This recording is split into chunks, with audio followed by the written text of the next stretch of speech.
Assalamualaikum warahmatullahi wabarakatuh. Di sini saya akan menjelaskan tentang pembagian hadis ditinjau dari aspek kuantitas rawi dan skema sanad hadis.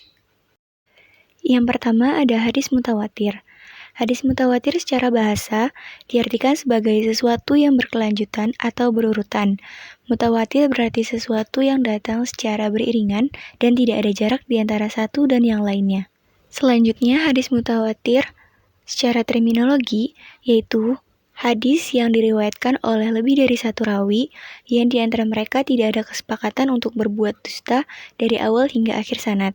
Cara penyandaran para perawi adalah dengan panca indera. Selanjutnya, hadis mutawatir secara istilah dapat diartikan sebagai hadis yang diriwayatkan banyak rawi di setiap tingkatan sanad yang ada.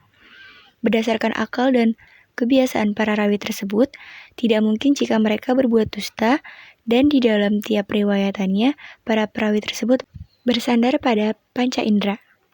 Selanjutnya ada pembagian hadis mutawatir. Yang pertama ada hadis mutawatir lafzi. Hadis mutawatir lafzi memiliki pengertian sebagai suatu hadis yang diriwayatkan bunyi lafaznya oleh para rawi dari sejumlah perawi dan memiliki makna serta hukum yang sama. Menurut penjelasan Abu Bakar Al-Bazzar, hadis mutawatir lafzi diriwayatkan oleh 40 orang dan diterima oleh 200 sahabat. Selanjutnya yang kedua ada hadis mutawatir maknawi. Hadis mutawatir maknawi memiliki arti sebagai hadis yang dituliskan oleh para perawi dengan lafaz dan makna yang berbeda-beda namun memiliki satu kesimpulan yang sama. Di sini terlihat jelas bahwa para perawi menuliskan hadis tersebut secara berbeda dengan lafaz dan makna yang berbeda pula, namun masih dalam satu konteks yang bisa diambil benang merahnya. Kesamaan makna dan tujuan adalah inti dari hadis-hadis mutawatir ini.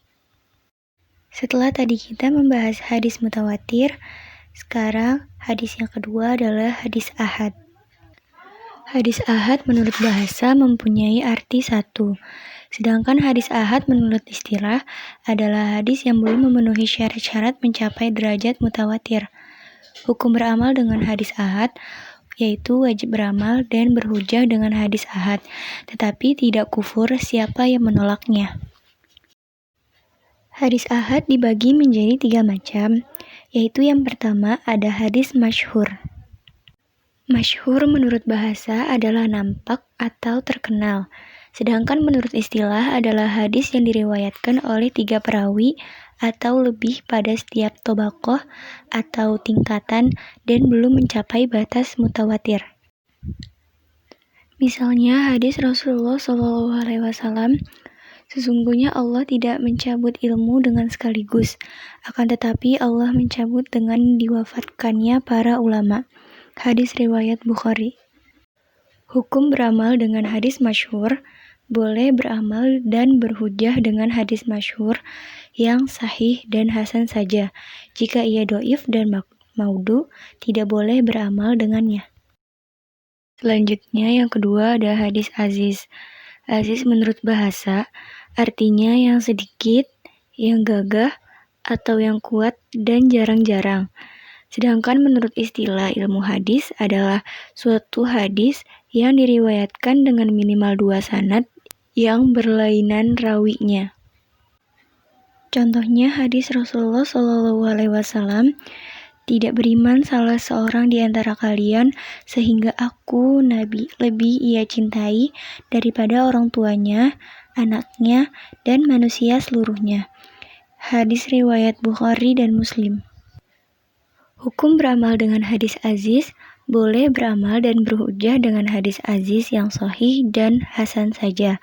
Jika ia dhaif dan maudhu, tidak boleh beramal dengannya. Selanjutnya yang ketiga ada hadis gharib. Gharib secara bahasa berarti tunggal. Sedangkan hadis gharib secara istilah adalah hadis yang hanya diriwayatkan oleh seorang perawi secara sendiri dan tidak dipersyaratkan periwayatan seorang perawi itu terdapat dalam setiap tingkatan atau tobaqoh periwayatannya, akan tetapi cukup terdapat pada satu tingkatan atau lebih. Dan bila dalam tingkatan yang lain jumlahnya lebih dari 1, maka itu tidak mengubah statusnya sebagai hadis gharib. Contohnya adalah hadis Rasulullah SAW, sesungguhnya setiap amal itu tergantung niatnya. Hadis riwayat Bukhari dan Muslim. Sedangkan hukum beramal dengan hadis gharib, boleh beramal dan berhujjah dengan hadis gharib yang sahih dan hasan saja.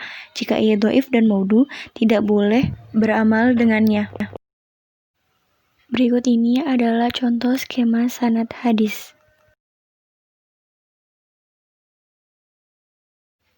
Sekian dari saya, kurang lebihnya mohon maaf. Wassalamualaikum warahmatullahi wabarakatuh.